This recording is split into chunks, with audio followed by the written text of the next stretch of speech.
God's children compassionately and eliminate any prejudice, including racism, sexism, and nationalism. Elder Quentin Cook also said anyone who claims superiority under the Father's plan because of characteristics like race, sex, nationality, language, or economic circumstances is morally wrong. Well, let's talk about that. The question between patriotism and nationalism in the Mormon context. Joining us on our Newsmaker line right now is John Armstrong. He's a political science professor at Southern Virginia University. John, how are you, and welcome to the show. Thank you for having me. John, let me ask you this. If I say, and I say this on my show quite often, I am proud to be American.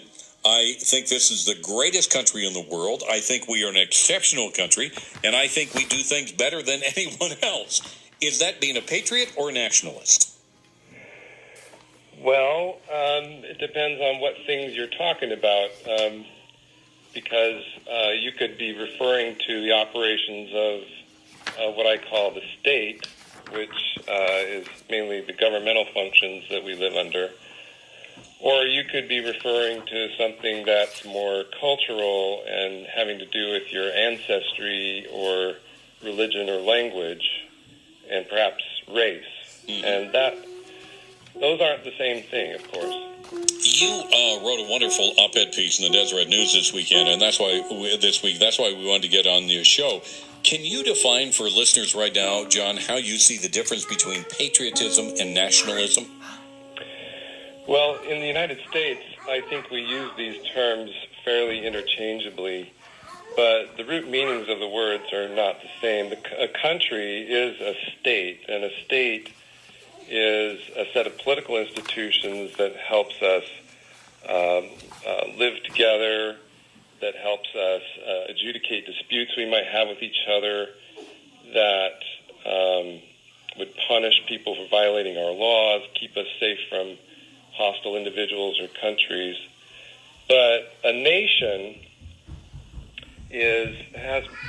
comes from the Latin word natus, which has to do with your birth and where you're from ancestrally, and it's more associated with language and culture and religion and art and cuisine and things like that. So those are the two things we're referring to, I think, when push comes to shove, if you want to draw a distinction between nationalism and patriotism.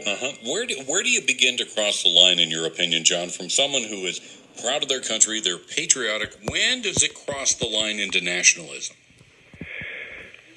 Well, one could be, just simply put, one can love one's country perhaps too much, and in the sense of you think that your state is much better than everybody else, and everybody should follow your state's model, and if they don't, they're somehow inferior. That would probably be crossing a line. There are a lot of states in the world, countries in the world, that do a good job of protecting their populations and seeing that they have real opportunities for happiness.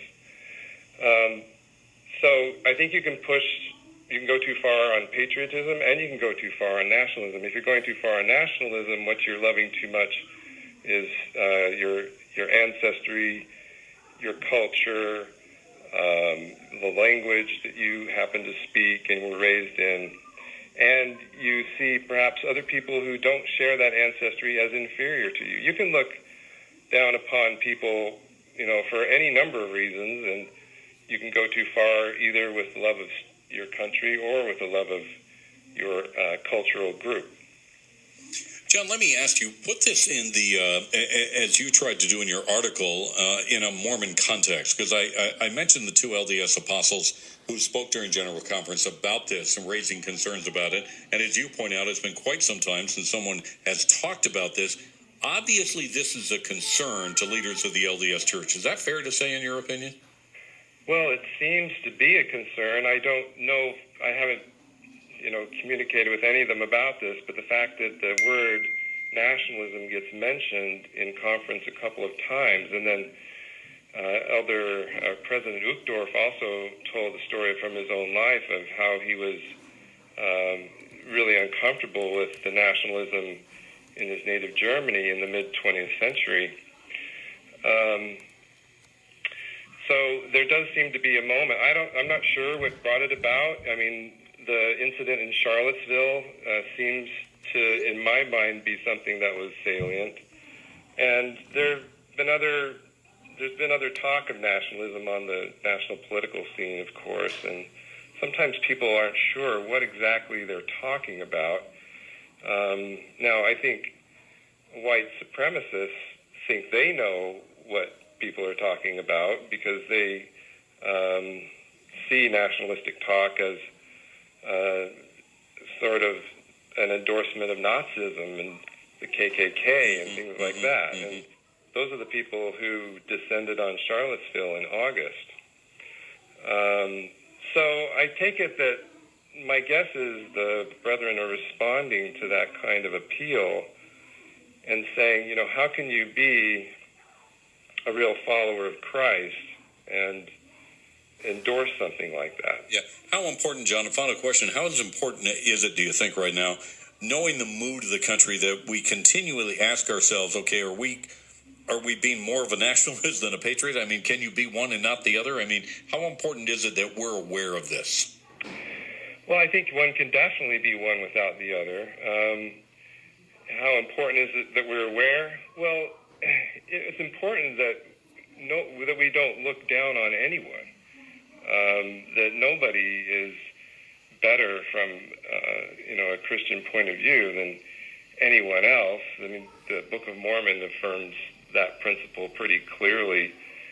And so, God cares, of course, whether we obey his commandments, but that doesn't make any one person on this earth better inherently than anybody else. So anytime you have somebody pushing you in the direction of saying, look, because you were born in a certain place or belong to a certain country or nation, you are better and superior. Institutions can, I think, be better at helping people live good lives, and I think we're blessed in the United States to have very good institutions that allow us to do that, including, of course, freedom of religion, which allows us to associate with each other on matters of faith and believe what we want. But that doesn't make us superior to anybody. All right. Well, John, enjoyed the conversation. Thanks for taking a few minutes out of your time tonight to be with us. You're welcome. All right, that's John Armstrong. He is a political science professor at Southern Virginia University, talking about his article on patriotism versus nationalism in a Mormon context. All right, more coming up on the Rod Arquette Show here on Utah's Talk Radio 105.9 KNRS. Listen and you'll know. Final chance to talk with Mike Wilson from Any Hour Services. Of course, they are your people to turn to if you've got an electrical problem, a plumbing problem, air conditioning problem. But right now we're talking about a heating problem. We've got the cold weather coming up, Mike. Time for a furnace tune-up.